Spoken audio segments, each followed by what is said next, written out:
Picture this, a $10 million mansion in Aspen, Colorado. Italian marble floors gleaming under the morning sun. Two young men, brothers, lying dead, each with a $50,000 watch placed ceremonially on their chest, like coins for the ferryman. One was headed to Harvard Law. The other was training for the Olympics. Their futures? Stolen in a single night of calculated violence. But here's where it gets chilling. The killer wasn't some desperate criminal breaking in for cash. It wasn't a random act of violence. No, this was someone they trusted. Someone they'd known their entire lives. Someone who'd grown up alongside them in the same world of privilege and private schools. And the twist? The house itself became a witness. Smart home technology that recorded every digital footprint, every temperature adjustment, every access code entry. A mansion that would ultimately testify against its own killer in one of the most technologically sophisticated murder cases in American history. This is the story of Hollis Kensington Sullivan. And trust me, it's darker than you can imagine. Before we dive into this incredible story, do me a quick favor.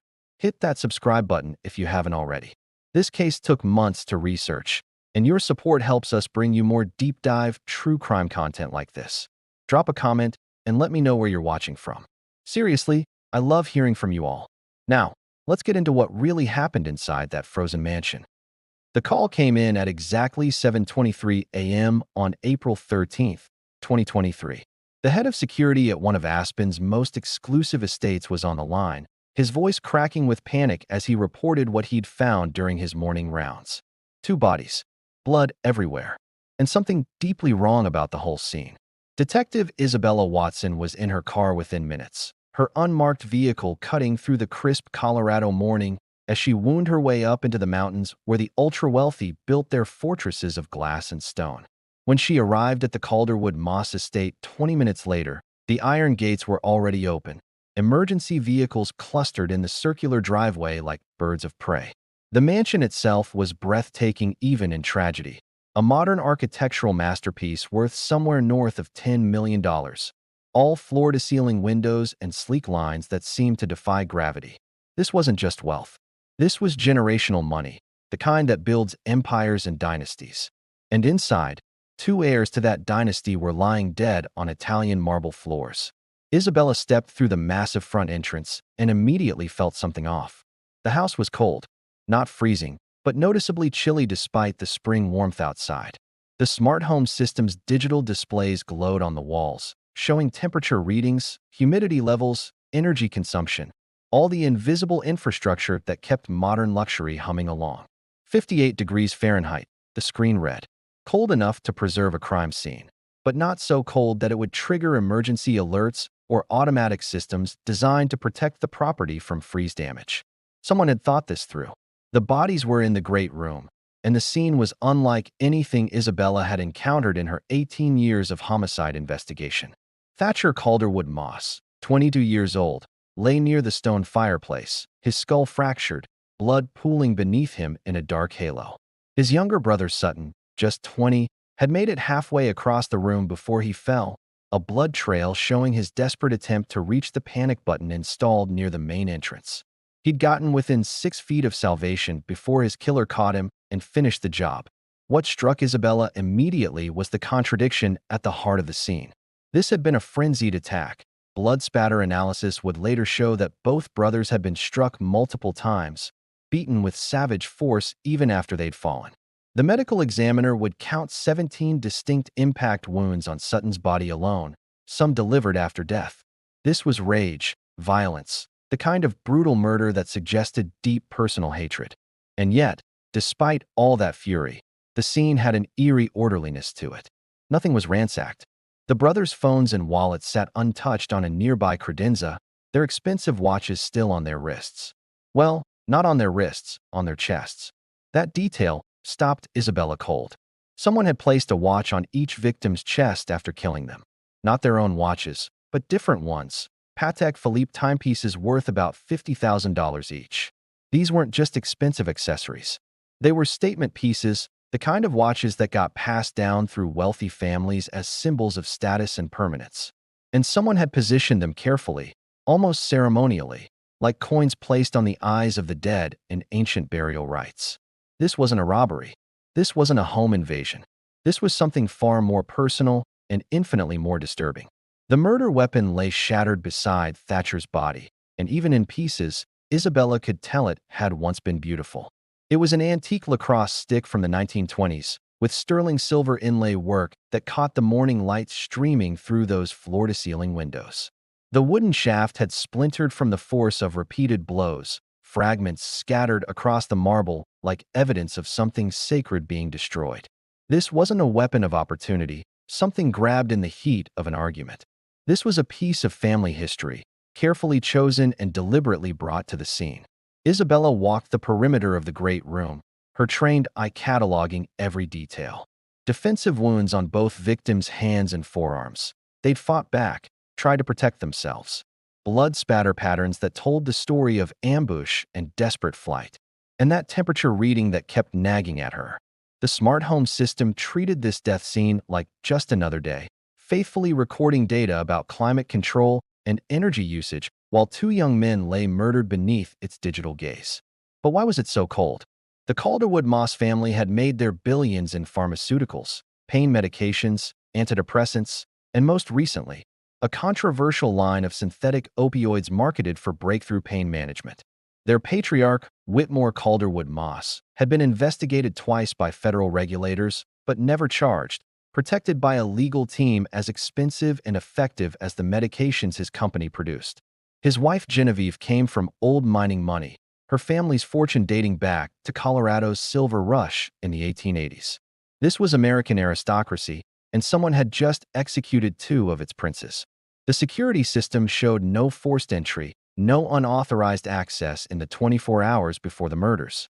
The gate logs recorded only family members, staff, and a single wine delivery at 3:47 p.m. on April 12th, the day before the bodies were discovered. But here's where it got interesting. The interior security cameras had mysteriously stopped recording at 11:56 p.m. that same night, their feeds going dark in what the system logged as a scheduled maintenance update. Convenient. Too convenient. Someone with knowledge of the security infrastructure had disabled the cameras right before committing murder. Isabella's forensic tech specialist arrived from the Colorado Bureau of Investigation, a guy named Chun who could make computer systems confess their secrets. He started digging into the smart home's digital architecture, and that's when they found the thing that would crack this case wide open. The geothermal climate control system, the one responsible for that 58-degree temperature, kept its own separate logs, independent of the main security network. And those logs told a story the killer hadn't anticipated anyone would ever read. At 7:09 a.m. on April 13th, just minutes after the murders, someone had remotely accessed the climate control system and manually set the temperature to 58 degrees. Not a random number. This was the exact setting the family used for extended vacations when they wanted to preserve the interior without fully shutting down the house. The system required either biometric authentication or a unique access code to make that kind of change. And according to the logs, only 3 people had those credentials: Thatcher, Sutton, and a 17-year-old girl named Hollis Kensington Sullivan. Isabella felt that electric jolt that comes when a case suddenly shifts from mystery to clarity. Hollis Kensington Sullivan, the daughter of Sterling and Colonia Kensington Sullivan, 2 more members of Aspen's elite social stratosphere. Private equity and art dealing, yacht clubs and charity galas where a dinner plate cost more than most Americans earned in a month. The families had been close for years, their children growing up together at the same exclusive private schools, welcomed into each other's homes with the casual trust that wealth afforded people who'd never had to question anyone's motives. Hollis had been given access to the mansion's systems the previous summer when she'd house-sat during the Calderwood Moss family's trip to their villa in France. She'd been trusted, treated almost like a daughter by Whitmore and Genevieve.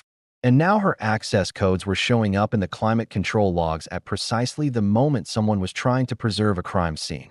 The forensic team worked methodically through the rest of the scene, photographing every blood drop, every fiber, every fingerprint. They found more defensive wounds, more evidence of the victim's desperate fight for survival. And when they examined that shattered lacrosse stick more carefully, they found something that would prove even more damning than the access logs. Mixed with the victim's blood were skin cells containing DNA that didn't match either brother. cells that showed markers for an extremely rare genetic condition called Haley-Haley disease, which affects only 1 in 50,000 people. It causes chronic skin blistering and lesions that flare up under stress, the kind of distinctive medical condition that's practically a fingerprint. A simple database search of dermatology records in the Aspen area would likely identify anyone with that diagnosis. And that antique lacrosse stick?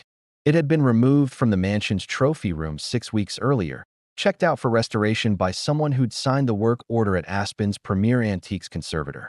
The signature read Hollis Kensington Sullivan, and in the notes section, she'd written that she was having it restored as a surprise gift for her brothers.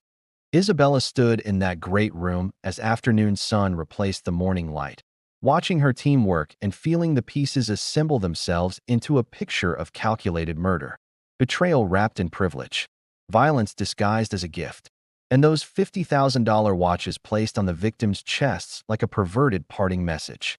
But what could drive a 17-year-old girl from one of Aspen's wealthiest families to murder 2 young men she'd known her entire life? What secrets were worth this kind of violence?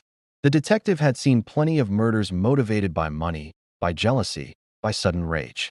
But this felt different, more complex, with layers of motive waiting to be uncovered like geological strata in the mountain rock surrounding them.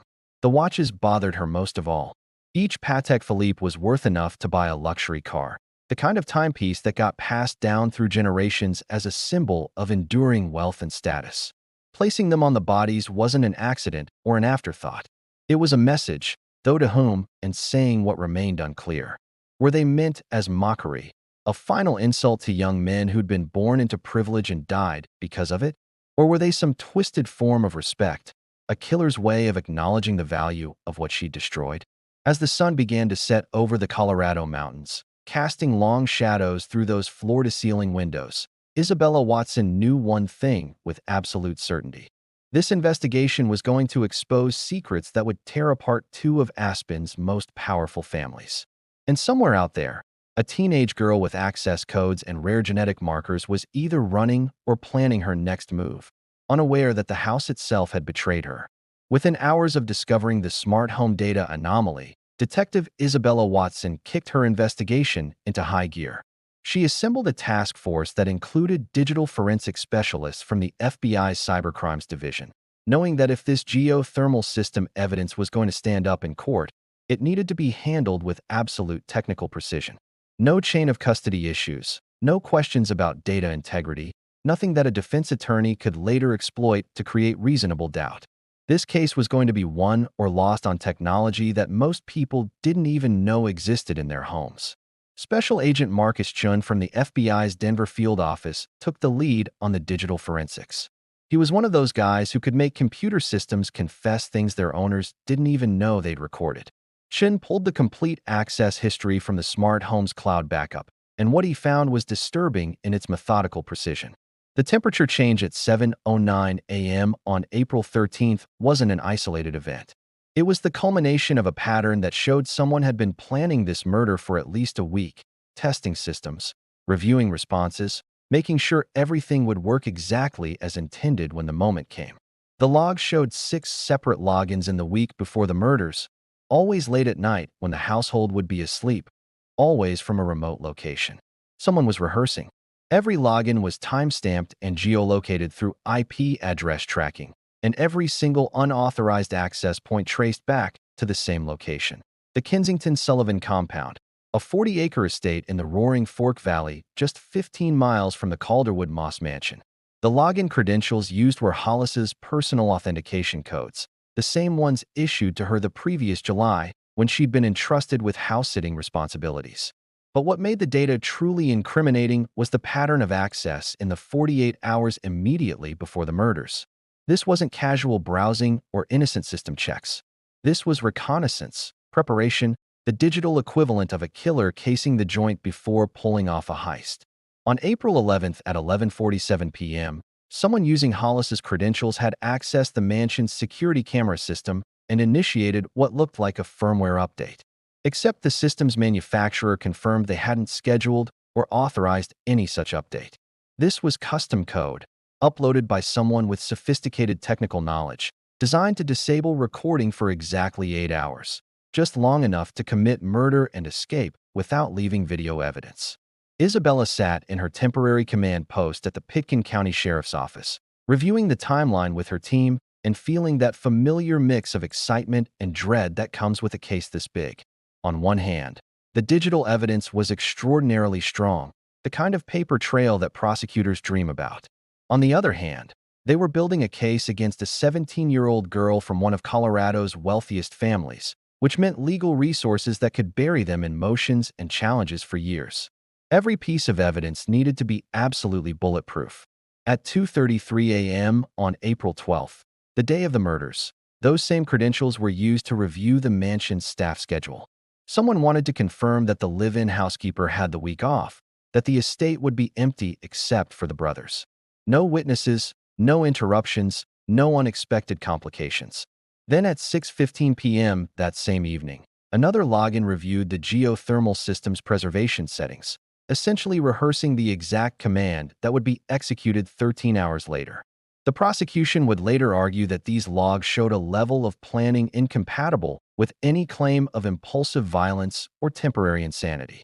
This was premeditated murder, cold and calculated, with digital fingerprints all over it. But Chen found something even more chilling when he cross-referenced the smart home data with other systems. The mansion's geothermal climate control was integrated with a whole-house air quality monitoring system that didn't just track temperature and humidity. It also detected unusual chemical signatures that might indicate fire, gas leaks, or other hazards, a safety feature for a house this expensive and technologically sophisticated. And on the night of April 12th, starting at 11:15 p.m., that system had detected trace amounts of a pharmaceutical compound in the air. Specifically, a benzodiazepine aerosol that matched the chemical signature of Rohypnol. Think about what that means for a second. Someone hadn't just planned to murder Thatcher and Sutton. They'd attempted to drug them first, likely spraying an aerosolized sedative through the mansion's ventilation system to make them sluggish and defenseless. The levels detected were low, consistent with a dispersal spray rather than any kind of industrial accident, concentrated in the great room and the upstairs hallway leading to the brothers' bedrooms. The plan had apparently only partially worked. The defensive wounds on both victims showed they'd been conscious and fighting for their lives. But the attempt revealed a level of premeditation that transformed this from a crime of passion into something far more calculated, almost clinical in its execution. Detective Watson obtained search warrants for both the Kensington Sullivan compound and Hollis's personal vehicle, a custom Mercedes-Benz G-Class that had been a gift for her 16th birthday. The vehicle search happened first, conducted in the impound lot where the SUV had been towed after being spotted leaving a private airfield at 9:30 a.m. on April 13th, just 2 hours after the murders. Inside the locked glove compartment, investigators found a burner phone, the kind you buy with cash at convenience stores specifically because they're hard to trace. But Hollis had made a mistake. She'd used the phone for encrypted communications, probably thinking that encryption alone would protect her. What she hadn't counted on was the FBI's cryptography unit, which cracked her codes within 48 hours. The messages they uncovered were explosive. Communications with a dark web pharmaceutical supplier, detailed orders for various controlled substances, including fentanyl analogs, veterinary sedatives, and industrial quantities of prescription pills. These weren't small-time drug deals for personal use. This was a massive operation pulling in what the messages suggested was approximately $400,000 per week through a network of dealers operating at elite prep schools across Colorado, California, and the Northeast. Hollis Kensington Sullivan, 17 years old, had been running what federal prosecutors would later describe as the most sophisticated teenage drug trafficking operation in American history. But the messages revealed something even more explosive, something that would transform the entire theory of the case. In an encrypted chat from March 15, 2023, exactly 28 days before the murders, Hollis had written to an unknown contact, and her words painted a picture of motive that Isabella Watson had never anticipated. The brothers know, the message read. T found the trust disbursements. S traced the shipments. They're threatening to tell Whitmore everything unless I stop. But they don't know the real secret. The one that makes me untouchable. I'm not their sister by marriage. I'm their sister by blood. Isabella read that message 3 times, feeling the case transform before her eyes. Sister by blood? What the hell did that mean? The message continued. Whitmore is my real father. Colonia finally told me the truth after I did the DNA test. I'm the only daughter, which means I inherit more than both of them combined. They're threatening to challenge my paternity claim legally, to expose my mother's affair and destroy both families. I can't let that happen. I won't let that happen. This wasn't just about covering up a drug operation or protecting a fortune.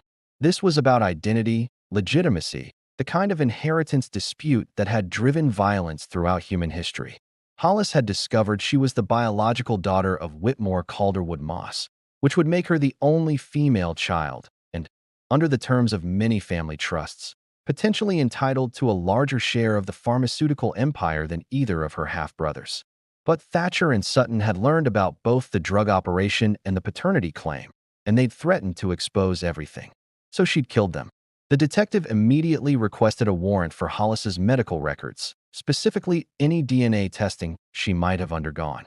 The records from a boutique genetics testing service in Aspen showed that on February 1, 2023, Hollis had submitted samples for comprehensive ancestry and paternity analysis.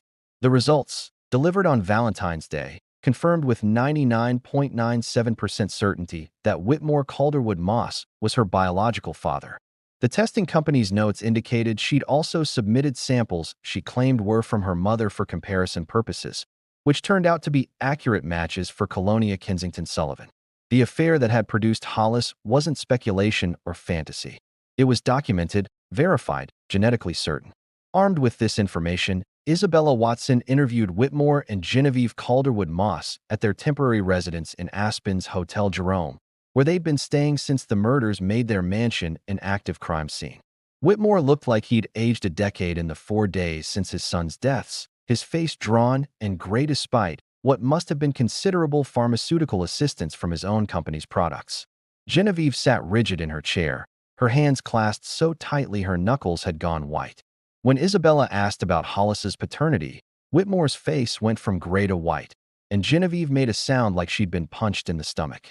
I don't know what you're talking about, Whitmore said, but his voice lacked conviction. Colonia and I are friends, business associates. Sterling and I have known each other for 30 years. This is absurd. But Genevieve stood up abruptly, knocking her chair backward, and walked to the window overlooking Aspen's downtown core. How long? She asked, not turning around. How long did you think you could hide it, Whitmore?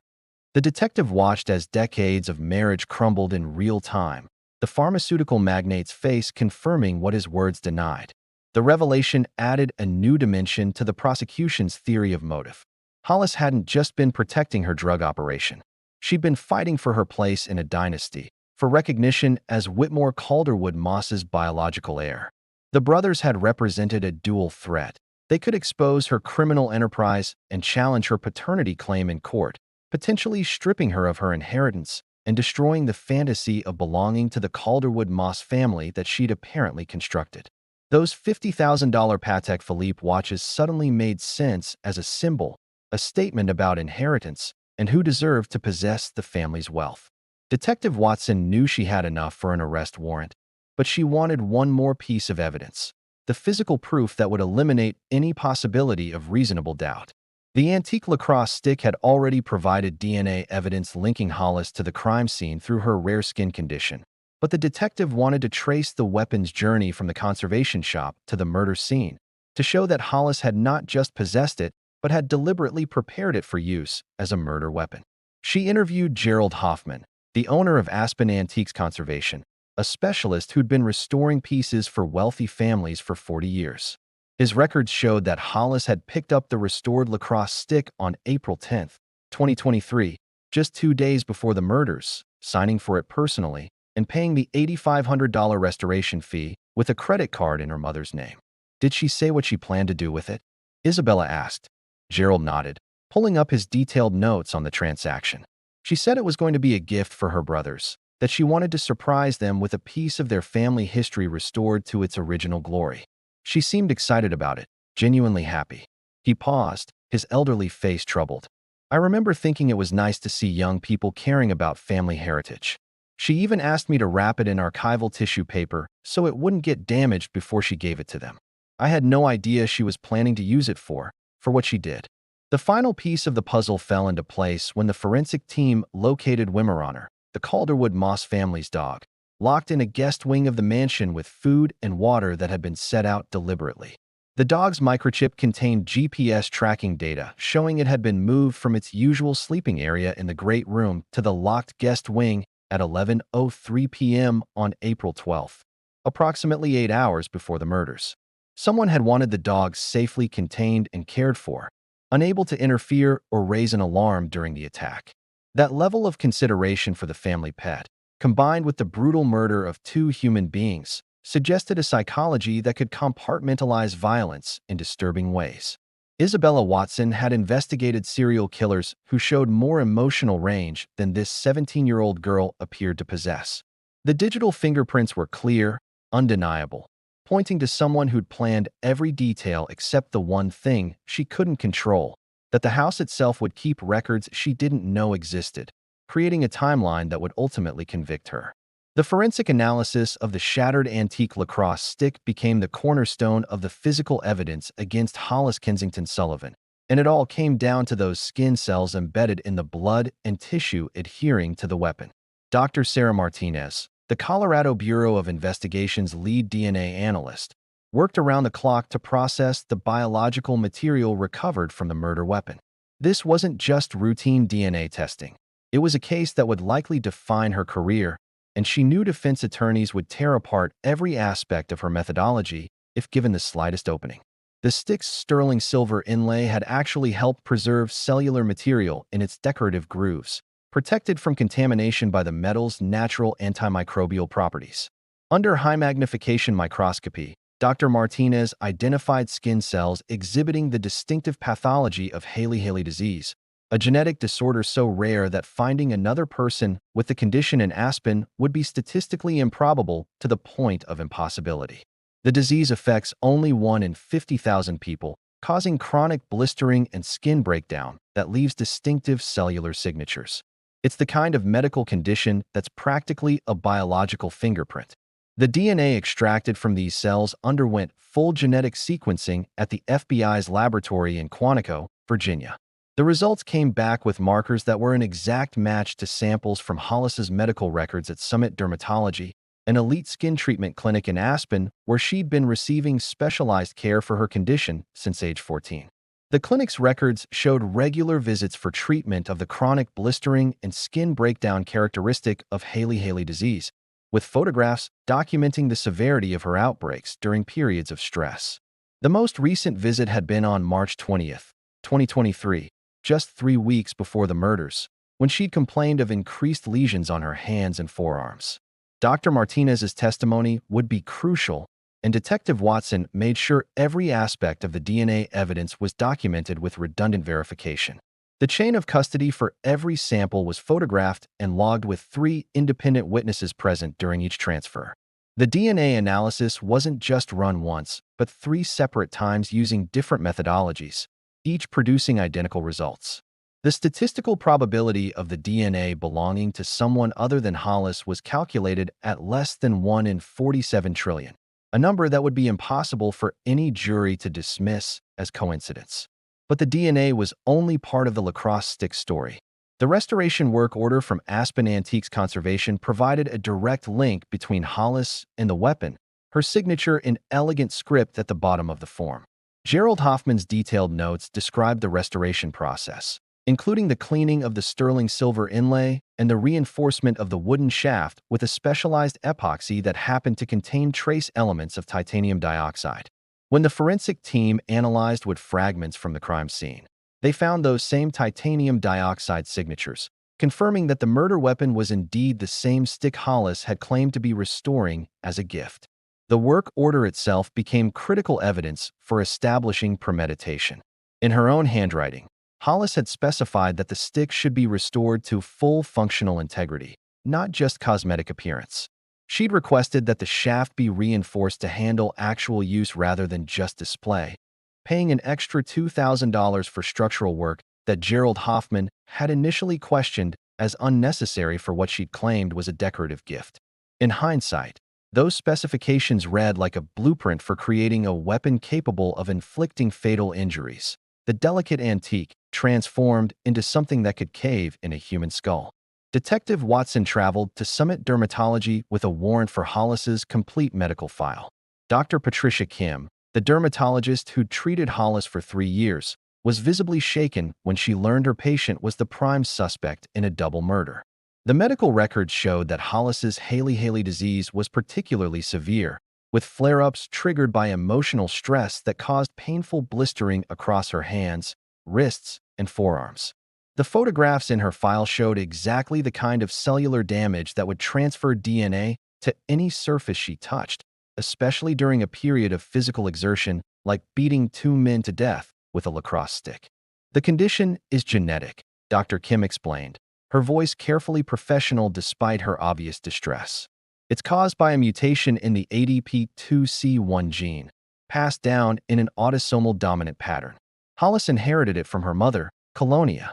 I've actually treated both of them, though obviously I can't discuss Colonia's records without a separate warrant.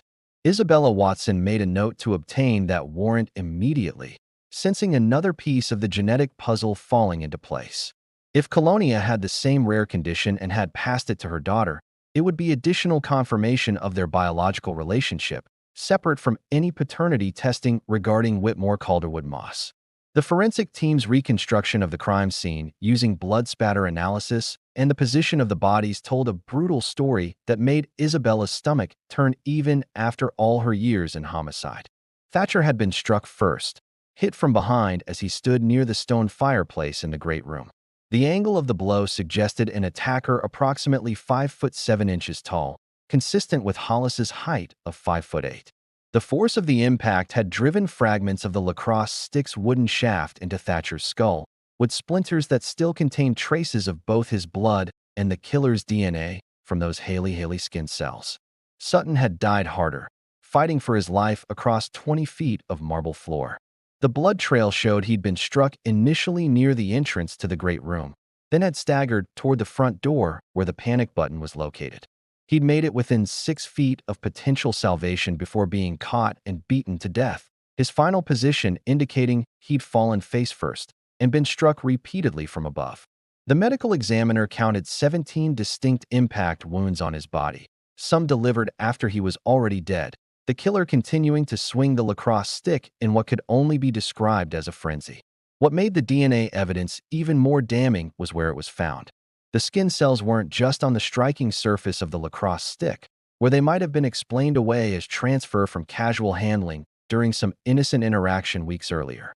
They were embedded in the blood and tissue adhering to the weapon, mixed with the victim's biological material in a way that could only have occurred during the violent act itself.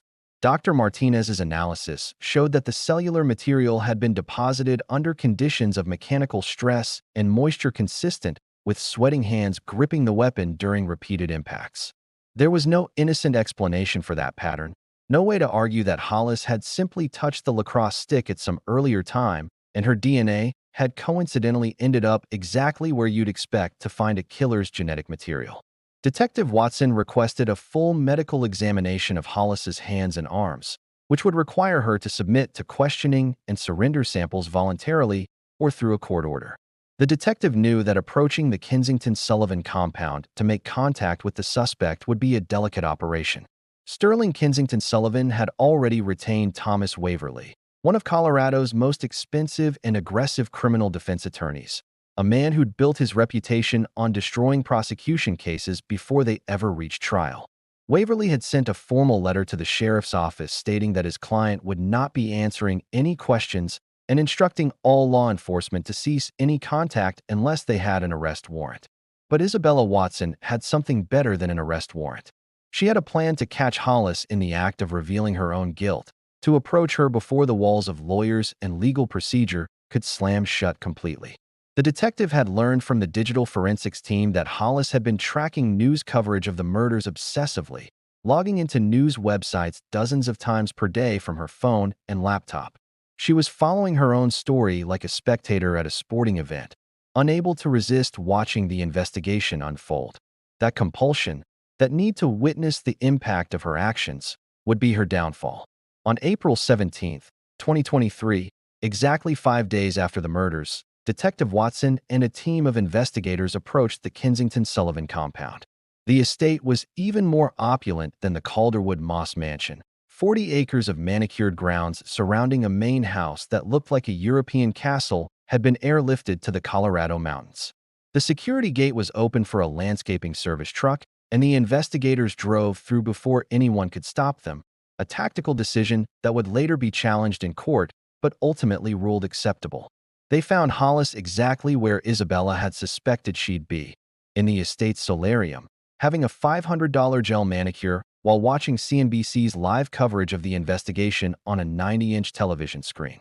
She looked up when the detectives entered, her expression showing no fear, no surprise, just a kind of cool assessment. She was beautiful in the way that extreme wealth often produces, her features refined by generations of genetic selection and enhanced by access to the best cosmetic dermatology money could buy. Despite the Haley disease, her skin appeared flawless, the result of expensive treatments and careful makeup. Her nails were being painted a deep burgundy color that matched the Patek Philippe watches she'd left on her victims. "Is this about the fentanyl or my brothers?" she asked, her voice utterly calm, as if she were asking whether the detectives preferred coffee or tea.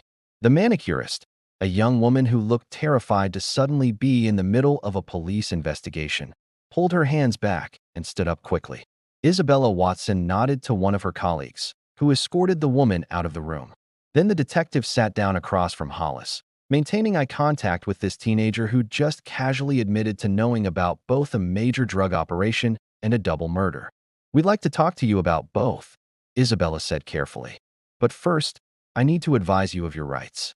Before she could begin the Miranda warning, Thomas Waverly burst into the solarium, followed by Sterling and Colonia Kensington Sullivan. The lawyer was furious, already shouting about illegal entry and harassment of a minor.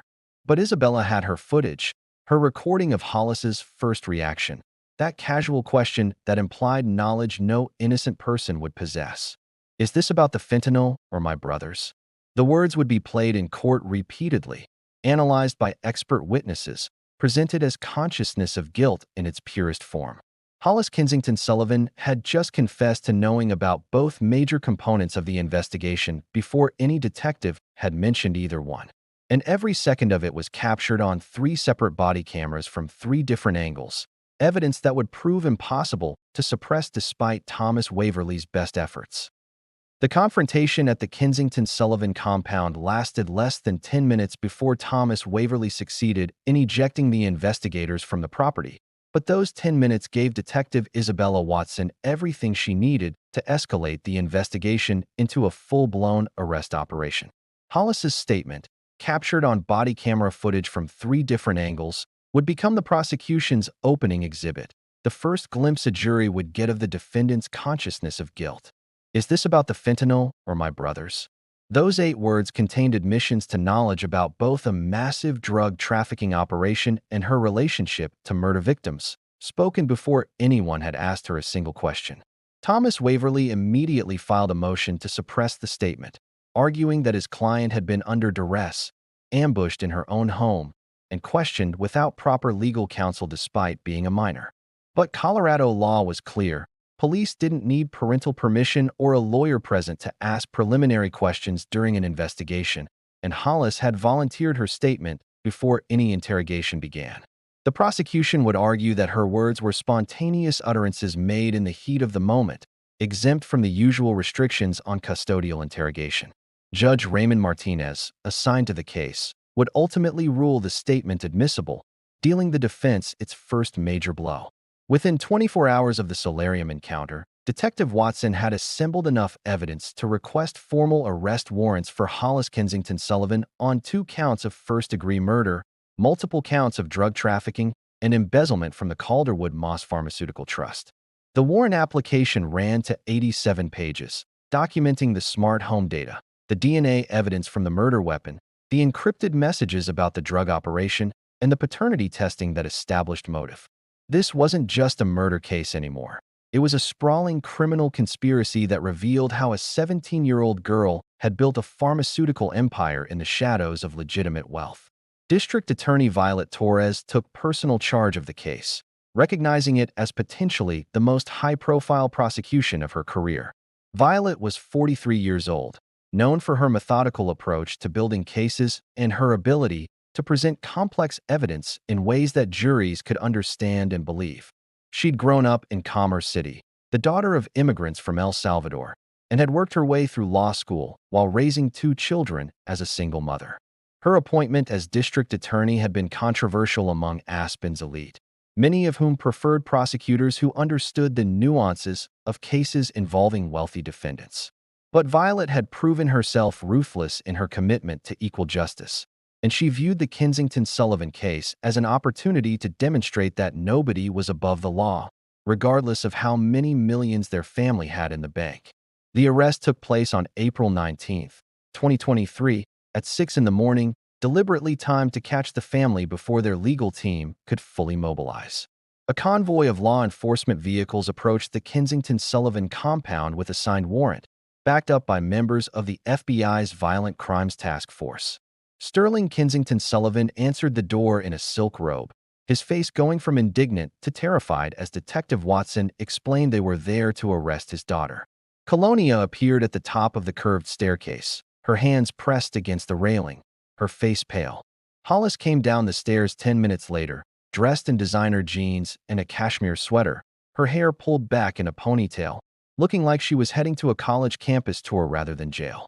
She'd had time to compose herself, time to put on the mask of calm superiority that would characterize her demeanor throughout the legal proceedings. She extended her wrists for the handcuffs without protest, without tears, without any visible emotional response at all. "May I bring my phone?" she asked Detective Watson. "I'll need to update my social media followers that I'll be unavailable for a while." The booking process at the Pitkin County Jail revealed the extent of Hollis's planning, even in the moment of her arrest. Her phone, seized as evidence, contained draft social media posts pre-written for this exact scenario. Carefully crafted messages positioning herself as a victim of persecution, a young woman targeted for her family's wealth and success. She'd even prepared multiple versions, one claiming complete innocence, another admitting to the drug operation but denying the murders, and a third suggesting she'd been framed by business rivals of her father's. The existence of these pre-written statements would later be used by prosecutors as evidence of her calculating nature, her ability to plan for contingencies and manipulate public perception. But the real revelation came when federal investigators began untangling the full scope of Hollis's drug operation. What started as evidence in a murder case quickly became one of the largest teenage drug trafficking investigations in American history. FBI Special Agent Rebecca Morrison, who specialized in pharmaceutical crimes, took over that aspect of the investigation and discovered an operation so sophisticated it rivaled cartels run by adults with decades of experience. The encrypted messages from Hollis's burner phone had been just the tip of the iceberg. Once federal investigators had probable cause to dig deeper, they uncovered a network that stretched across 12 states and involved dozens of dealers, most of them also teenagers from wealthy families attending elite prep schools. Hollis had built her empire by exploiting something unique about her position: access to the Calderwood Moss pharmaceutical infrastructure combined with the social connections that came from growing up in America's wealthiest circles. Her operation worked like this. She would steal or divert prescription medications from Calderwood Moss distribution centers, using falsified invoices and shipping manifests that she'd learned to create by observing her mother's legitimate art-dealing business. The medications, primarily opioids, stimulants, and benzodiazepines, would be shipped to intermediaries using legitimate shipping companies, hidden among other pharmaceutical supplies. From there, the drugs would be broken down into smaller quantities and distributed to dealers at prep schools, where wealthy teenagers paid premium prices for pills that came with the implicit guarantee of pharmaceutical-grade quality. But Hollis hadn't stopped with diversion of existing medications. She'd also established relationships with dark web suppliers in China who manufactured fentanyl analogs and other synthetic drugs that weren't yet classified as controlled substances in the United States. These research chemicals occupied legal gray areas, and Hollis had been smart enough to structure her purchases and distribution in ways that skirted federal drug laws, at least initially. By the time law enforcement caught up to what she was doing, she'd moved into clearly illegal territory, but her early success had been built on exploiting regulatory loopholes that most teenagers wouldn't even know existed. The financial records were staggering. Christine Volkoff, a former IRS investigator turned forensic accountant, traced Hollis's transactions over the previous 18 months and discovered she'd been pulling in approximately $400,000 per week at the operation's peak. That's more than $20 million a year, revenue that would make her operation larger than many legitimate small businesses. And she'd been laundering it through a sophisticated network of shell companies that Volkoff said showed a level of financial sophistication typically seen in organized crime operations run by people twice her age. Hollis had created fake companies with names like Aspire Pharmaceutical Consulting and Stratosphere Business Solutions, each with legitimate-looking websites, business licenses, and corporate structures. These companies would bill Calderwood Moss Pharmaceuticals for various consulting services, marketing analysis, distribution optimization, regulatory compliance review, work that was never actually performed. The money would flow into the shell company's accounts, then be transferred to other entities, then used to purchase drugs from suppliers or distributed to dealers. By the time the money reached its final destination, it was completely untraceable through normal auditing procedures. What made the operation even more disturbing was how Hollis had recruited and managed her dealer network.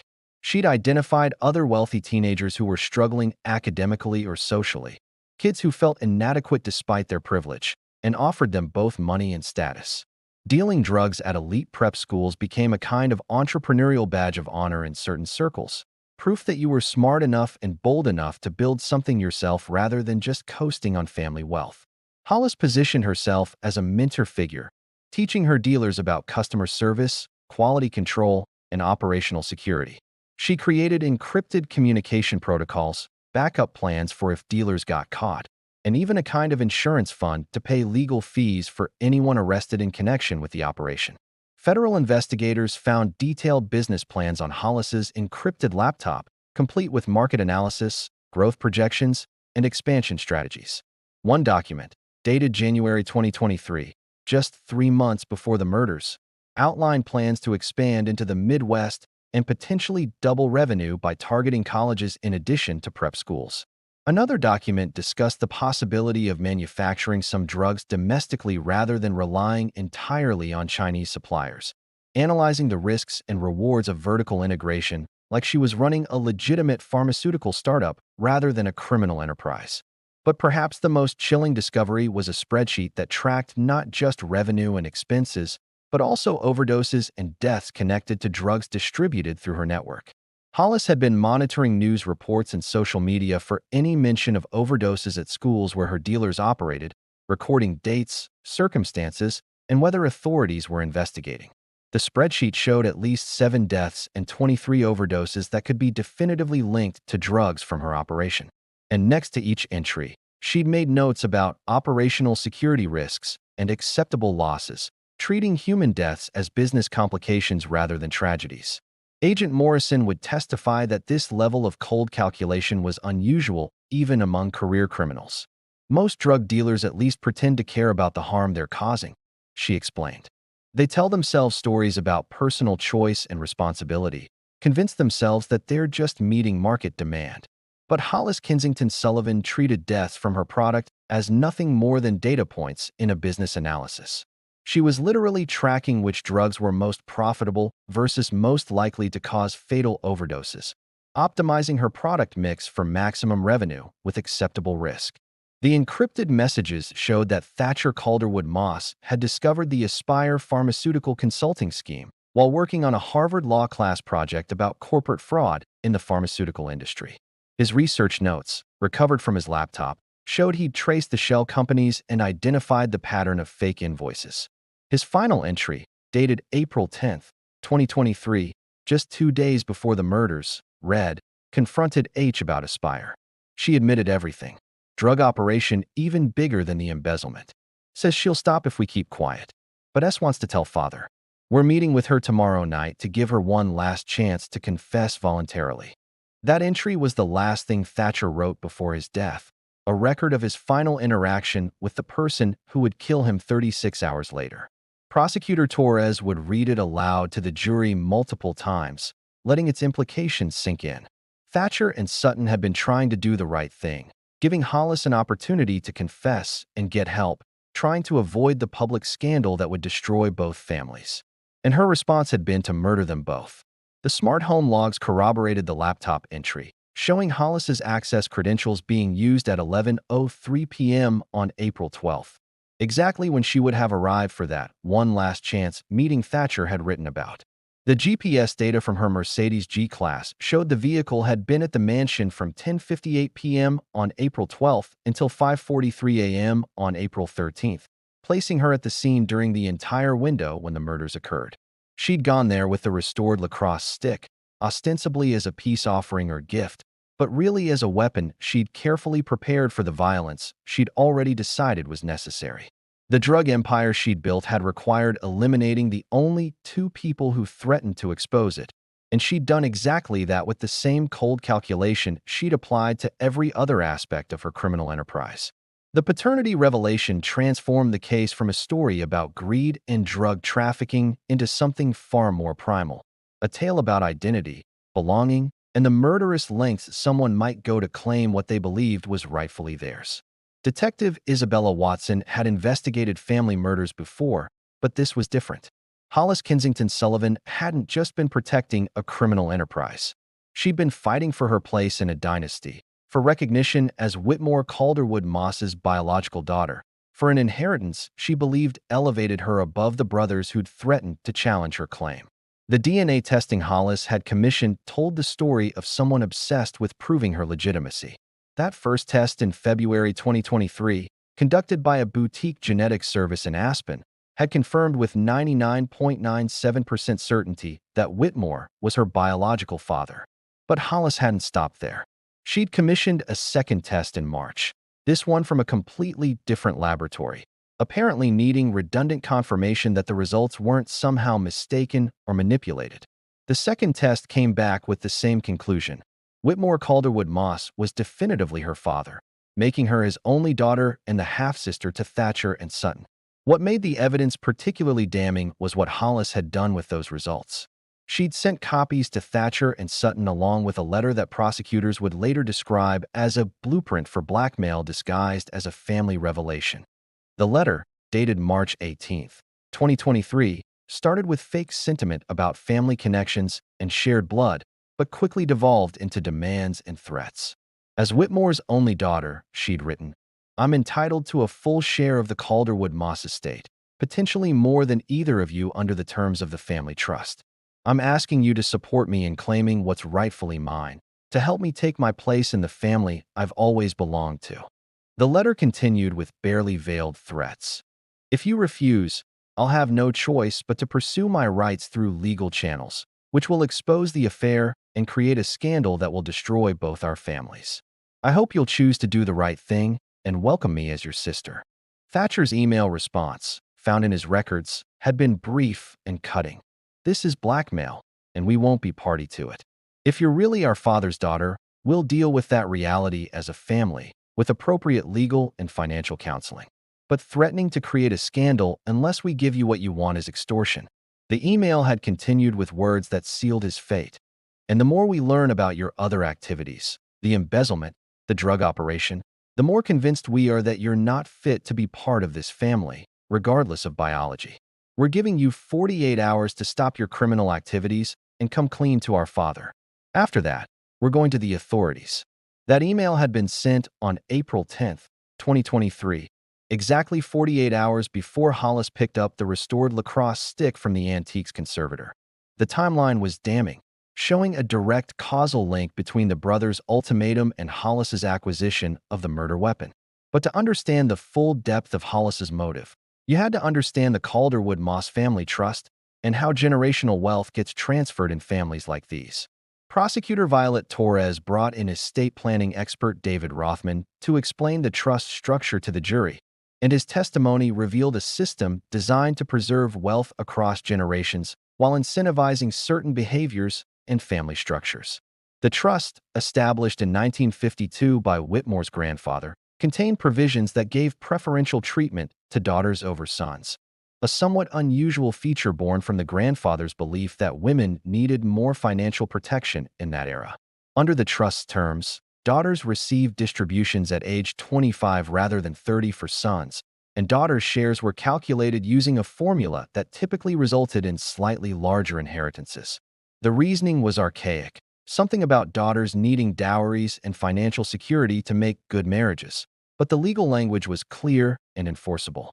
If Hollis's paternity claim was legally recognized, she would inherit a larger share than either Thatcher or Sutton, potentially tens of millions of dollars more, simply by virtue of being Whitmore's only daughter. But that inheritance was contingent on the paternity claim being legally established and accepted by the family. If Thatcher and Sutton had filed a legal challenge, which their emails suggested they were planning to do, it could have tied up the inheritance in court for years, possibly decades. Even if Hollis ultimately won such a challenge, the legal fees and public scandal would have diminished the financial and social benefits she sought. Worse, from her perspective, a legal battle would have exposed her mother's affair, potentially destroying Colonia's marriage to Sterling and eliminating the social position that came with being a Kensington Sullivan. So Hollis had found herself in a perfect storm of motives. The brothers knew about her drug operation and embezzlement, crimes that could send her to prison. They were threatening to expose her paternity claim in a way that would create massive scandal. And they were positioned to legally challenge that claim, potentially depriving her of the inheritance she believed she deserved. From her calculating perspective, murdering them solved multiple problems simultaneously. It eliminated the witnesses to her crimes, prevented the legal challenge to her inheritance, and positioned her as the sole surviving child once her relationship to Whitmore was eventually revealed.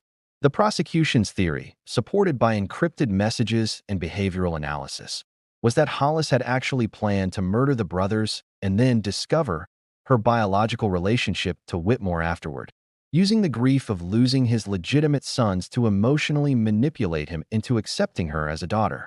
She would position herself as the only child he had left, the only person who could carry on the Calderwood Moss legacy. It was a plan of stunning psychological manipulation, requiring Hollis to murder two people and then comfort their father while secretly knowing she'd killed his sons to inherit his fortune. Detective Watson interviewed Whitmore Calderwood Moss multiple times during the investigation, and his testimony about the affair that produced Hollis revealed a family dynamic rotting with secrets and lies. The affair with Colonia Kensington Sullivan had begun 18 years earlier, when both families were collaborating on a major pharmaceutical deal. Whitmore and Colonia had been thrown together during long business negotiations, social events, extended trips to conferences, and trade shows. Both claimed to be unhappy in their marriages, Whitmore finding Genevieve cold and distant, Colonia describing Sterling as emotionally absent and obsessed with work. The affair had been sporadic over the years, periods of intense involvement followed by months of no contact, the kind of on-again, off-again relationship that wealthy people in the same social circles can maintain indefinitely if they're careful. When Colonia became pregnant with Hollis, she'd never told Whitmore, instead letting Sterling believe the child was his. Whitmore claimed he'd never known about Hollis's true paternity until Thatcher confronted him in April 2023, just days before the murders, demanding to know if his sister's claim was true. Thatcher showed me the DNA results, Whitmore testified, his voice hollow with grief. He asked me directly if I was Hollis's father. I admitted it. I thought after all these years, after watching her grow up, that maybe it was time for the truth to come out. I wanted to help her, to acknowledge her as my daughter, to figure out how to make this right for everyone. He paused, tears streaming down his face. Thatcher said we needed to be careful, that we needed to make sure Hollis wasn't using this revelation to cover up other problems. He'd found evidence of embezzlement, suspected she was involved in something criminal. He wanted to give her a chance to confess, to get help, before we dealt with the paternity issue. He thought if we approached it the right way, we could help her turn her life around. That testimony painted Thatcher and Sutton as compassionate young men trying to help someone they'd known their entire lives, trying to give her opportunities for redemption even as they discovered the depths of her criminal behavior. And it made their murders even more tragic, killed by someone they were trying to save, beaten to death with a family heirloom while trying to extend mercy and second chances. The prosecution also revealed that Hollis had been researching inheritance law obsessively in the months after learning about her paternity.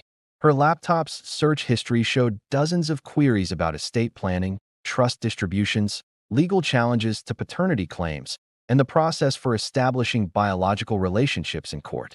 She'd downloaded academic articles about trust interpretation, bookmarked Colorado statutes about inheritance rights, and even consulted with an estate planning attorney, lying about her age and using a fake name to ask hypothetical questions about daughters' rights under family trusts established in the 1950s. One particularly chilling piece of evidence was a spreadsheet Hollis had created titled Inheritance Scenarios. The spreadsheet modeled different outcomes based on various assumptions.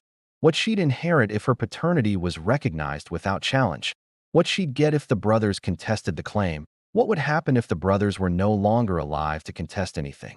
The final scenario, which showed her inheriting the largest possible amount, was labeled optimal outcome and included a column for probability that she'd updated multiple times over several weeks. By April 1st, 2023, less than 2 weeks before the murders, she'd changed the probability for optimal outcome to 85%.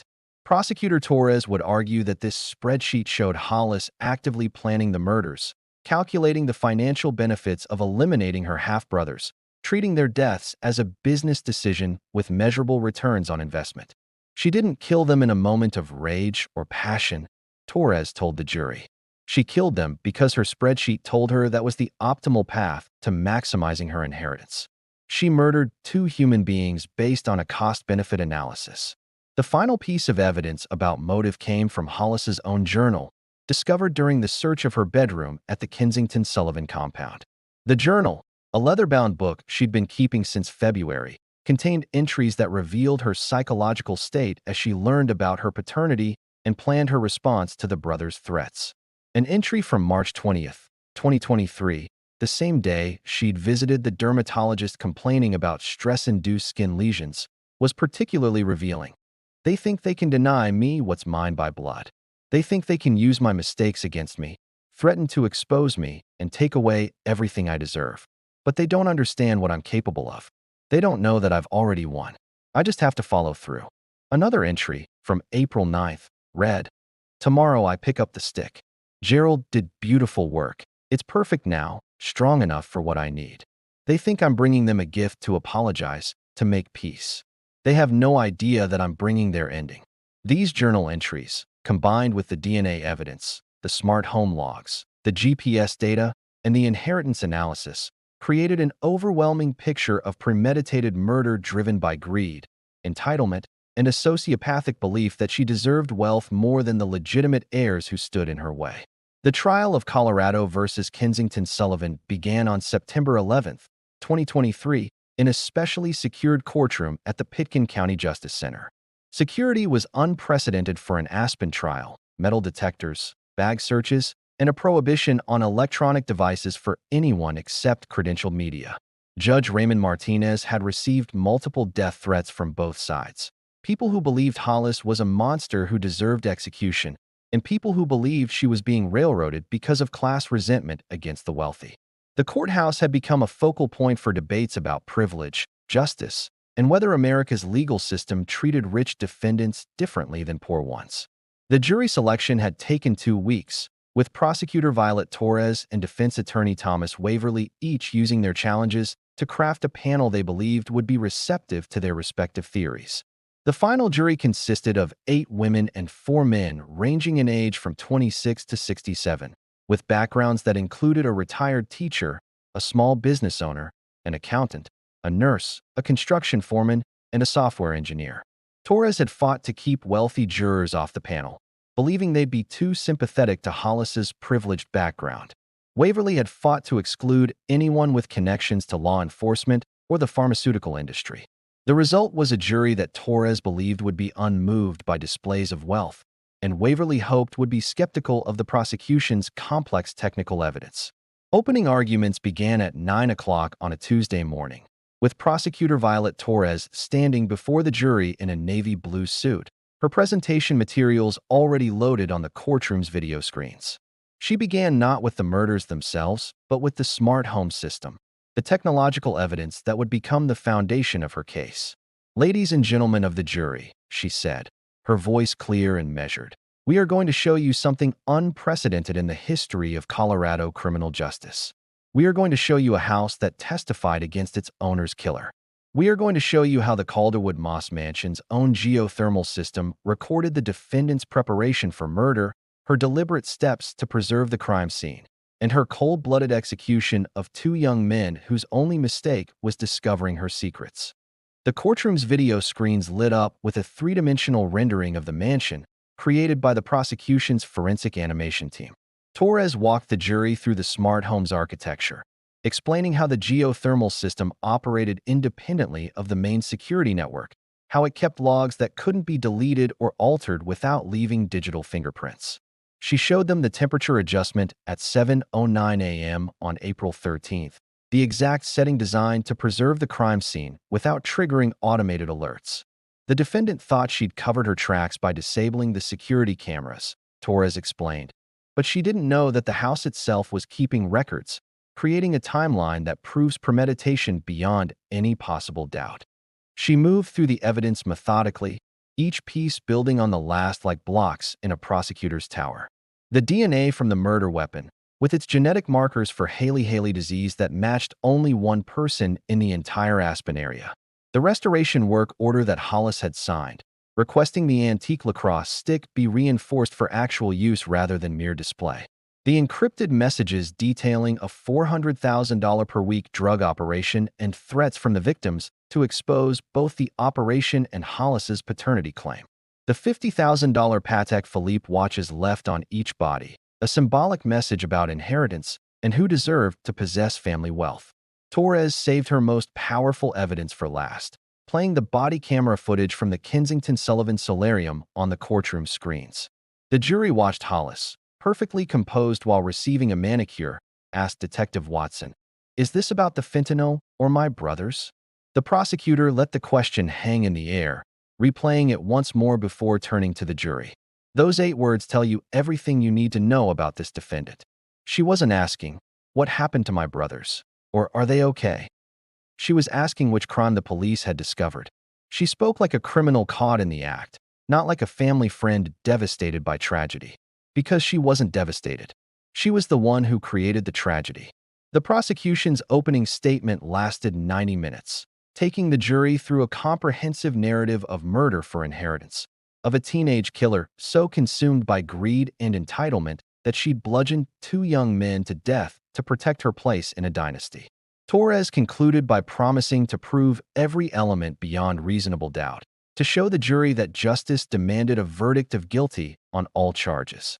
"Thatcher and Sutton Calderwood Moss should be alive today," she finished, her voice thick with controlled emotion. "They should be building their careers, building their families, building the future they'd worked so hard to create. Instead, they're dead, murdered by someone they trusted, someone they'd known their entire lives. We ask you to give them the only justice they can still receive, hold their killer accountable." Thomas Waverley's opening statement couldn't have been more different in tone and strategy. He approached the jury with a sympathetic expression, positioning himself as the defender of a deeply troubled young woman who'd been failed by every adult in her life. "The prosecution wants you to see a monster," he began, his voice earnest. "They want you to believe that a 17-year-old girl, a child who should be thinking about college applications and prom dresses, instead spent her nights planning a double murder with the sophistication of a career criminal. But that's not what the evidence really shows.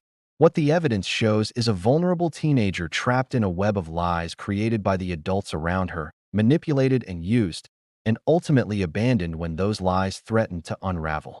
Waverley admitted immediately that Hollis had been involved in illegal drug distribution, a calculated decision to concede the indefensible and focus jury attention elsewhere.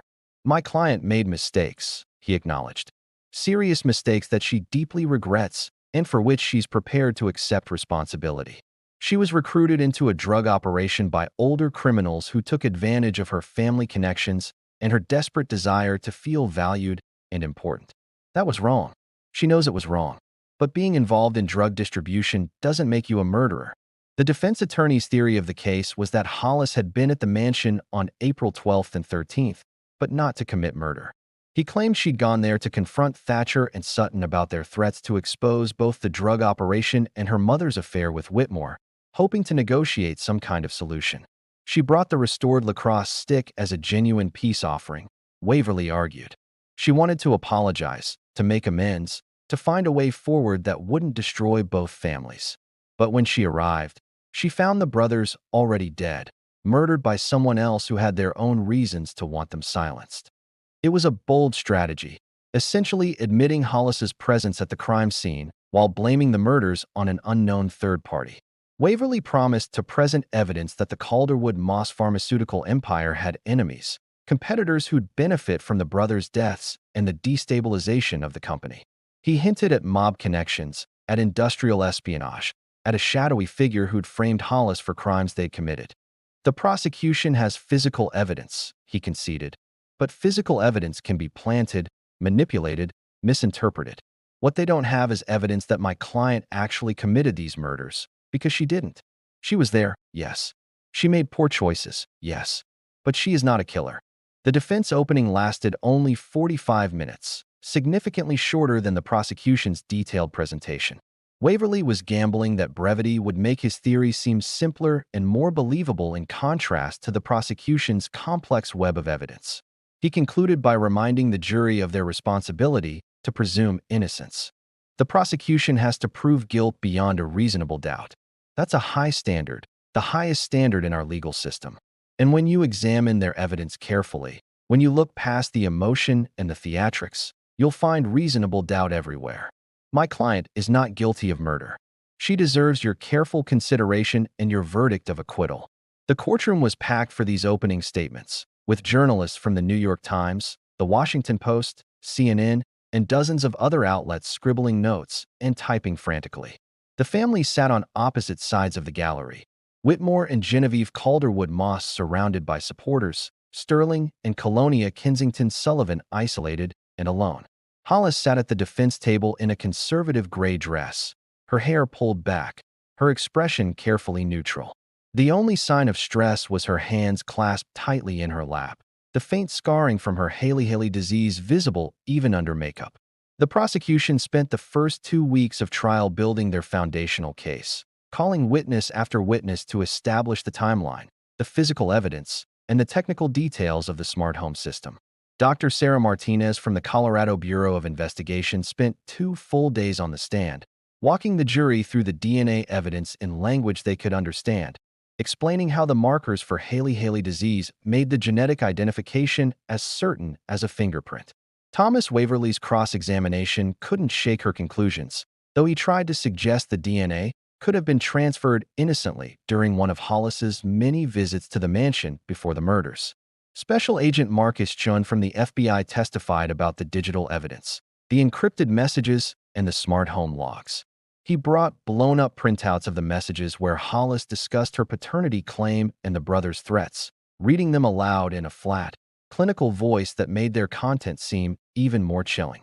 They're threatening to challenge my paternity claim legally, to expose my mother's affair and destroy both families. I can't let that happen. I won't let that happen. The words hung in the courtroom air, the prosecution resting their case on the defendant's own written admission of motive.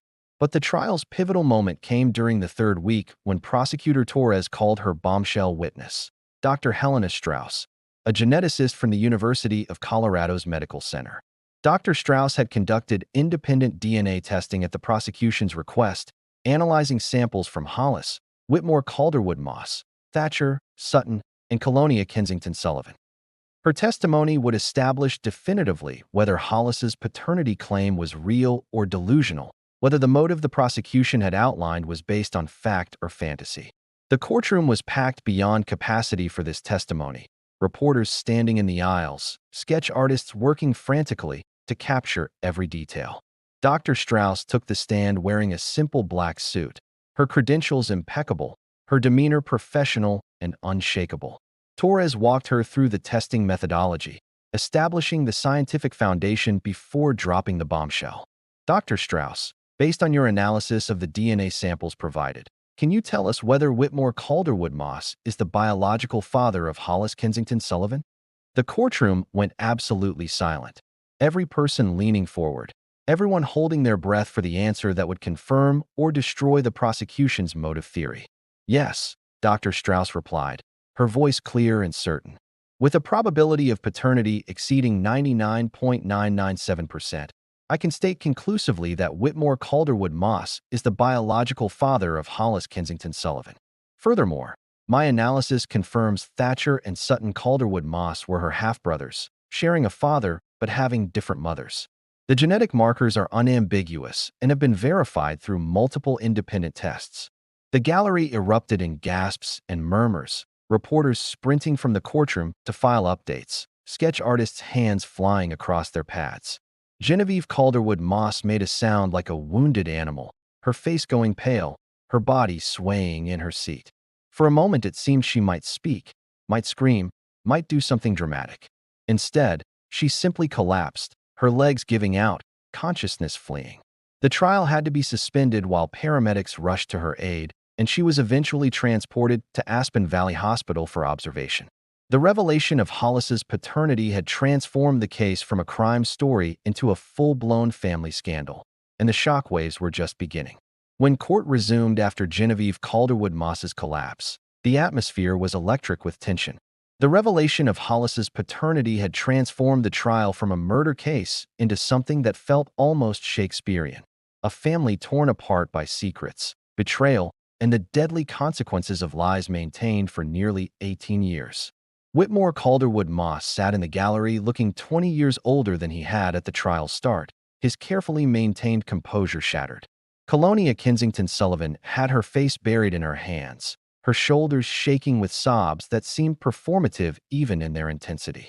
Prosecutor Torres continued Dr. Strauss's direct examination, establishing that the DNA testing definitively proved Hollis had been telling the truth about her biological connection to the Calderwood Moss family. This wasn't a delusion or a fantasy, Torres argued to the jury. This was reality. Hollis was Whitmore Calderwood Moss's daughter, which made her entitled to inherit a larger portion of the family fortune than her half-brothers.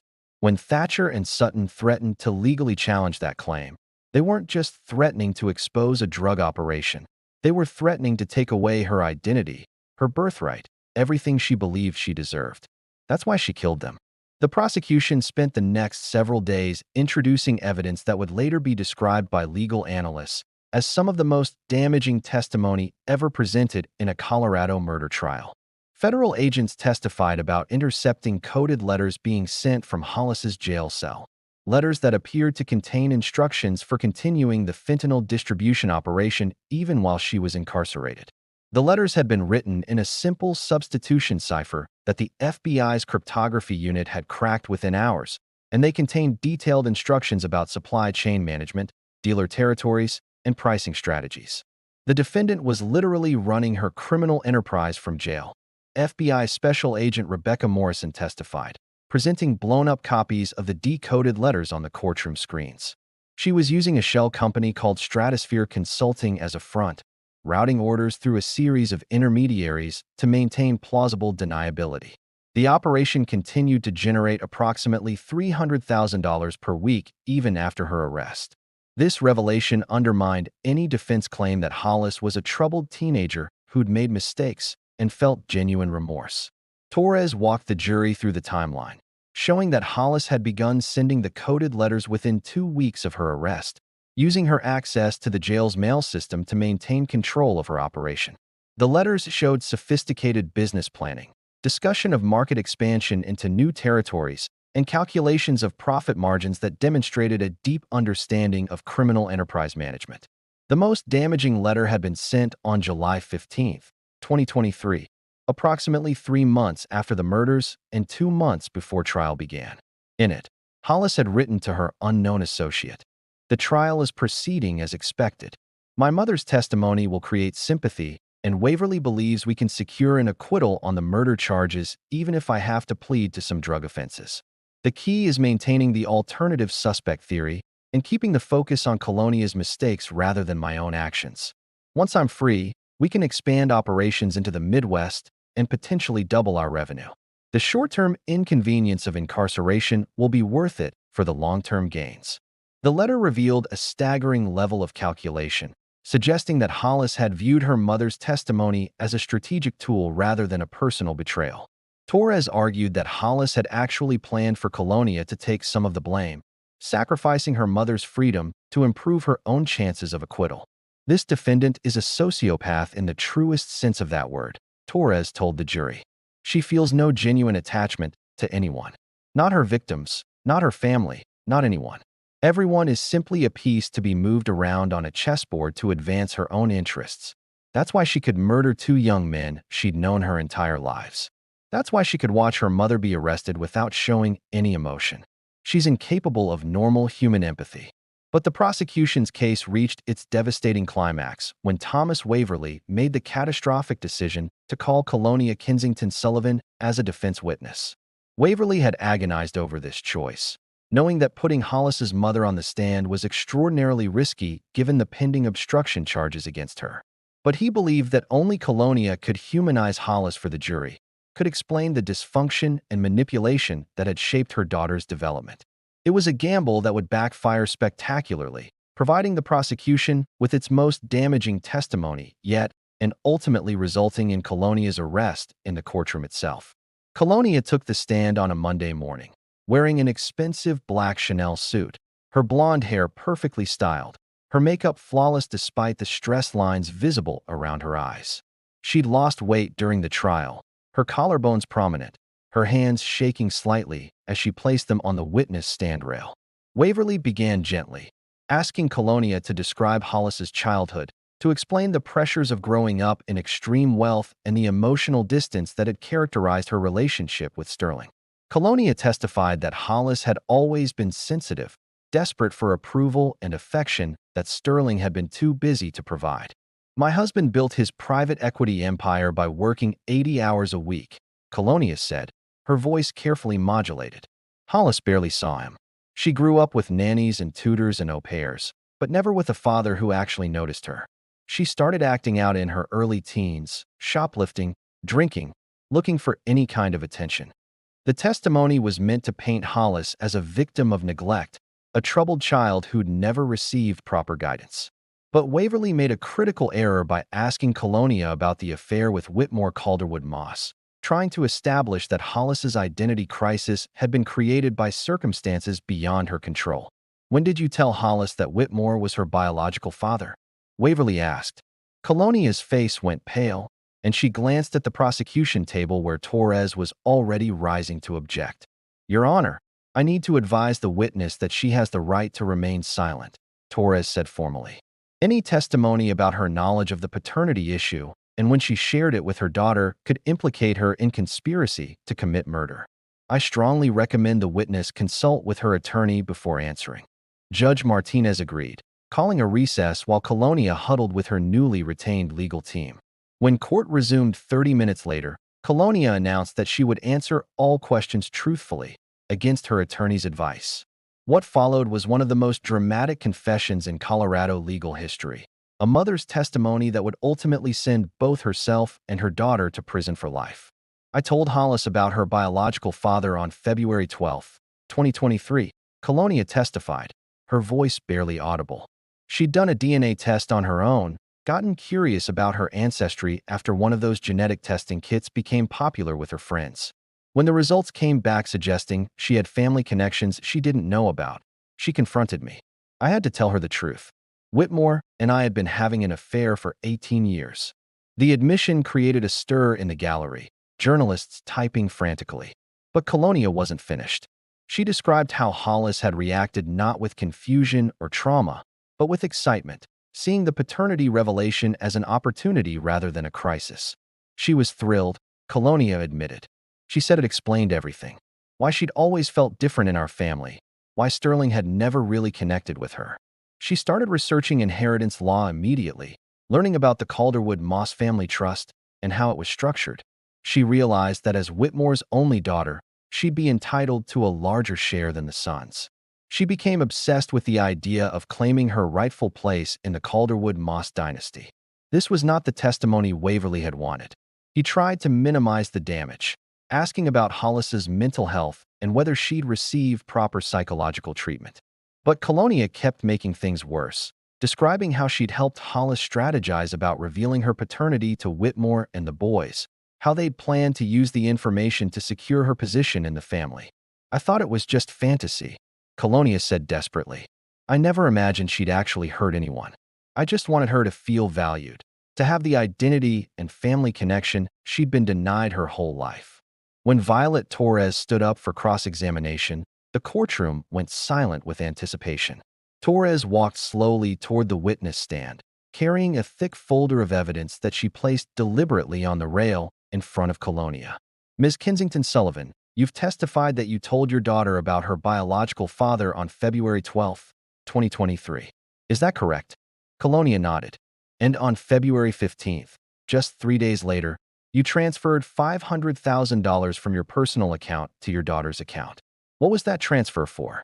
Colonia's eyes widened, clearly not expecting Torres to have that specific financial information. I was helping her with some expenses. She'd told me she needed money for school. Torres pulled up bank records on the courtroom screens. These records show that $400,000 of that money was immediately transferred to a shell company called Aspire Pharmaceutical Consulting, the same company your daughter was using to embezzle money from the Calderwood Moss Pharmaceutical Trust. You funded her criminal enterprise, didn't you? I didn't know what she was doing with the money, Colonia insisted, but her voice lacked conviction. Torres pulled more evidence from her folder, showing text messages between mother and daughter discussing the pharmaceutical project and expanding distribution. The messages were coded but clear enough to suggest Colonia had at least suspected what Hollis was involved in. You knew your daughter was running a drug operation, Torres stated flatly. You knew she was embezzling millions from the Calderwood Moss family. And when the brothers discovered what she was doing, you knew they had to be silenced. No, Colonia shouted, her composure finally breaking. I never wanted anyone to get hurt. I was just trying to protect my daughter. But Torres was relentless, presenting evidence that Colonia had met with Hollis on April 11th, the day before the murders, for 3 hours at a private location. What did you discuss during that meeting? Torres demanded. Colonia's attorney objected, but Judge Martinez overruled, ordering the witness to answer. We talked about what would happen if the brothers told Whitmore about everything. Colonia admitted, tears streaming down her face. Hollis was panicked. She said Thatcher and Sutton were going to expose the drug operation and challenge her paternity claim in court. She said they were going to destroy everything we'd worked for, that they'd make sure she got nothing from the Calderwood Moss estate. I told her to just confess, to try to work something out, but she said it was too late for that. Torres leaned forward, her voice sharp. And then what happened? What did you do to help your daughter solve this problem? Colonia's face went white, realizing she'd walked into a trap. I gave her my access codes to the smart home system at the Calderwood Moss mansion. I thought she was just going to talk to the brothers, to try one more time to reason with them. I didn't know she was planning to kill them. I swear I didn't know. The courtroom erupted in chaos, reporters rushing for the doors, the gallery buzzing with shocked conversation. Judge Martinez had to bang his gavel repeatedly to restore order. You gave your daughter the access codes? Torres pressed, her voice rising. The same codes that were used to disable the security cameras and adjust the temperature to preserve the crime scene. You helped her prepare for murder, and then you tried to cover it up afterward by deleting evidence and paying witnesses to flee the country. I was trying to protect my child, Colonia screamed, standing up from the witness stand. What mother wouldn't try to protect her child? Yes, I deleted what I could from the security system. Yes, I paid Marisol to leave. Yes, I tried to make the evidence go away. But I didn't know she was going to kill them. I didn't know until it was too late.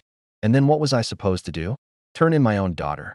The confession was complete, captured on camera, witnessed by the jury and the entire packed courtroom. Judge Martinez called an immediate recess, ordering U.S. Marshals to take Colonia into custody pending formal charges.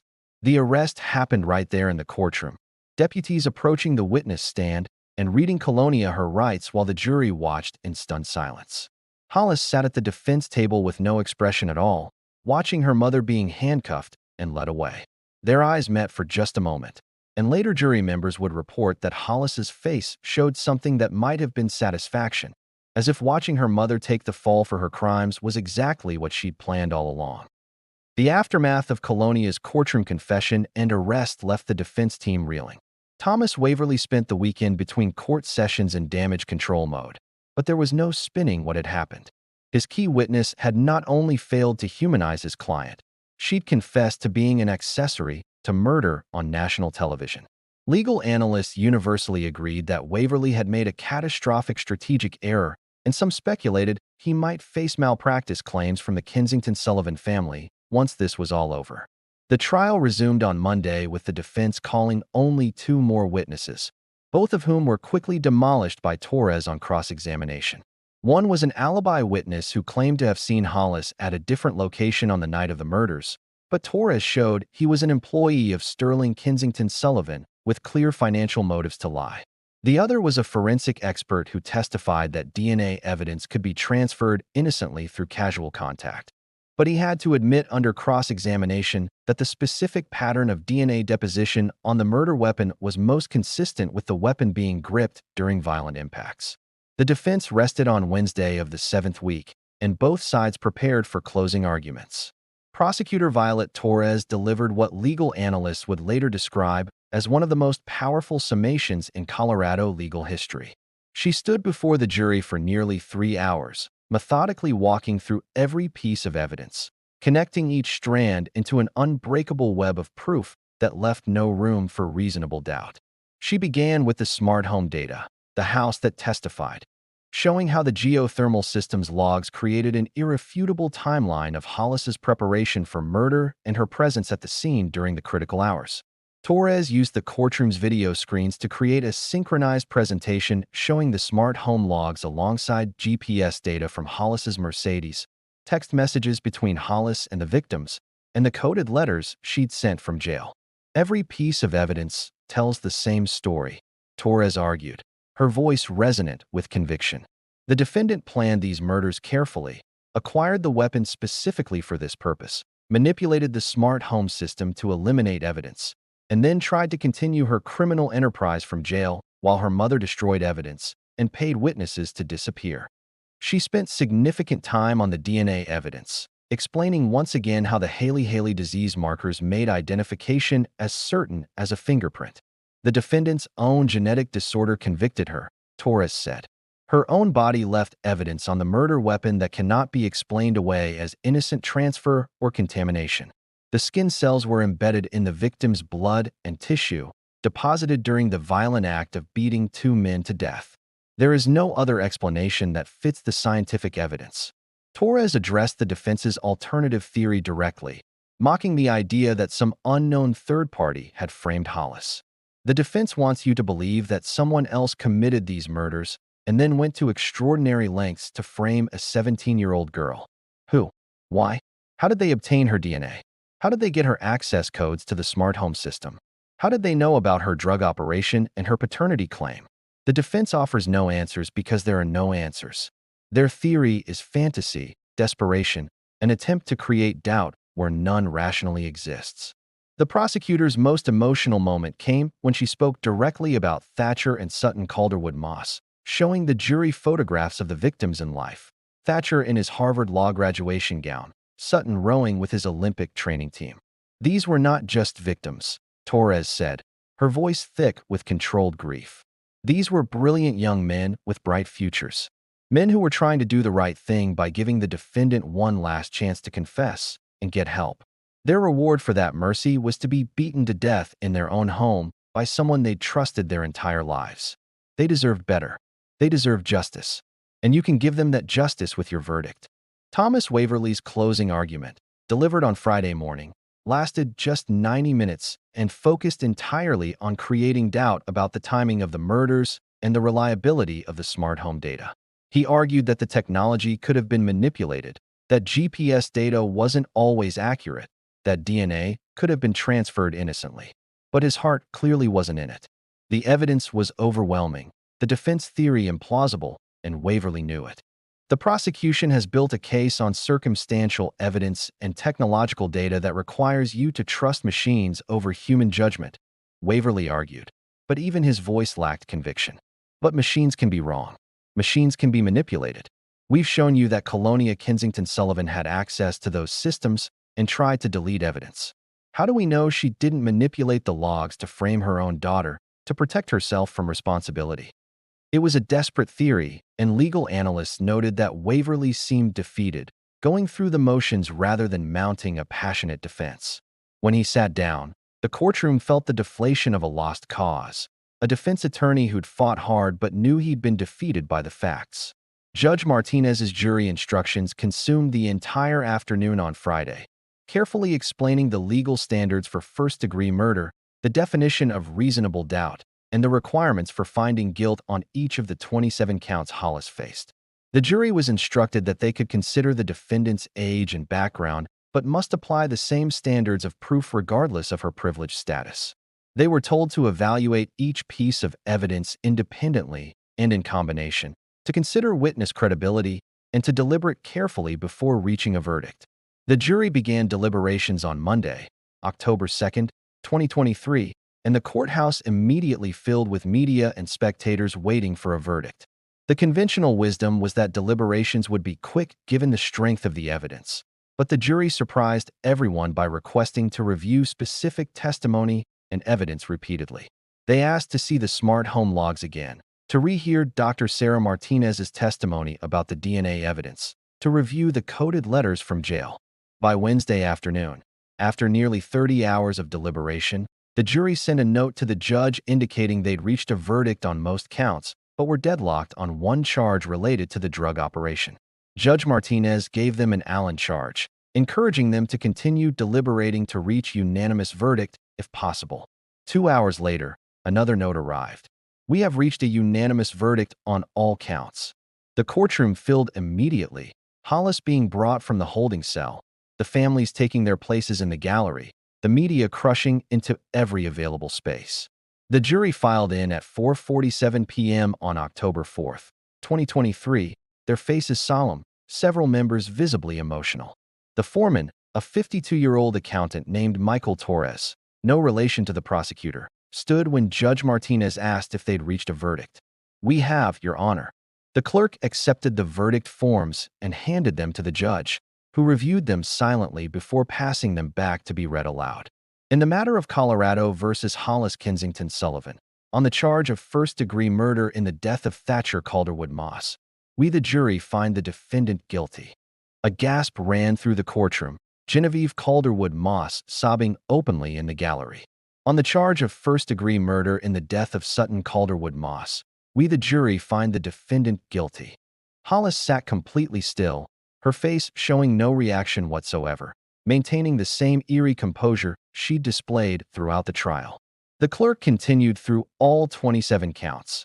Guilty on 2 counts of first-degree murder, guilty on 14 counts of drug trafficking, guilty on 8 counts of embezzlement, guilty on 3 counts of money laundering. On every single charge, the verdict was the same. Guilty, guilty, guilty. By the time the clerk finished reading, several jury members were crying, the weight of their decision visibly affecting them despite the clarity of the evidence. They'd just convicted a teenager of crimes that would send her to prison for the rest of her life. Judge Martinez set sentencing for November 15, 2023, giving the defense time to prepare mitigation evidence and the prosecution time to prepare victim impact statements.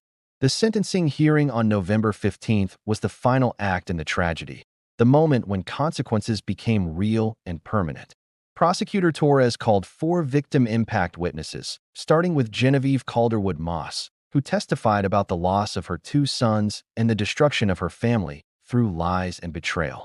"I lost my children to violence," Genevieve said, her voice breaking. "But I also lost my husband, my marriage, my faith in everything I thought I knew about my life." Hollis Kensington Sullivan didn't just kill Thatcher and Sutton.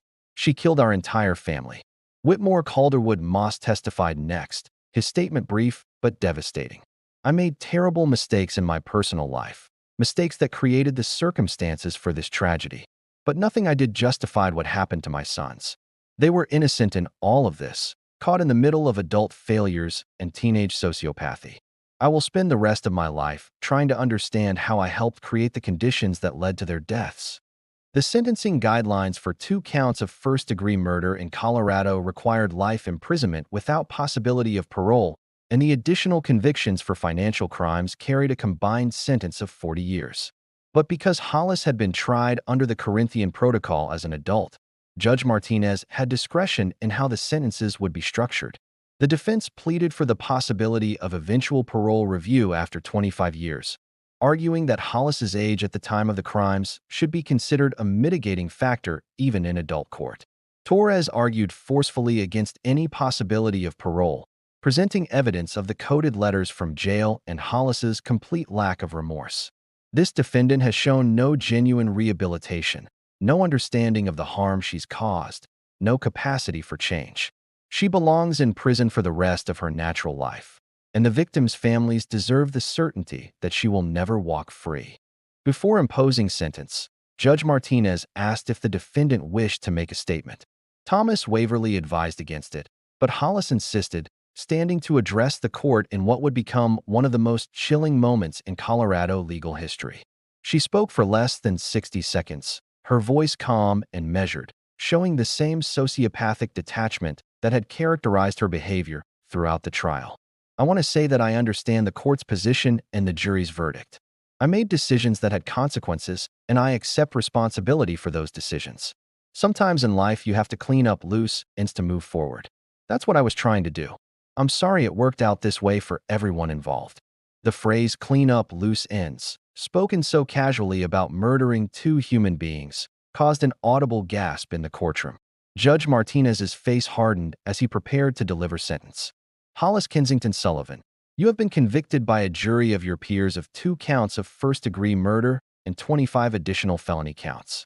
The evidence presented at trial showed a level of premeditation, manipulation, and callous disregard for human life that is almost unprecedented in this court's experience. Your statement today, referring to the murders of 2 innocent young men as cleaning up loose ends, confirms that you lack the basic human empathy necessary for rehabilitation.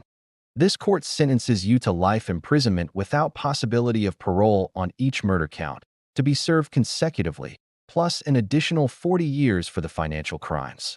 You will spend the rest of your life in the Colorado Department of Corrections, and you will never be eligible for release. The sentence was the harshest possible under Colorado law, life without parole plus 40 years, ensuring that Hollis would die in prison regardless of any future legal developments. Deputies moved to escort her from the courtroom for the final time, and as they led her past the gallery, she looked once more at her parents. Sterling had his head in his hands, broken and destroyed.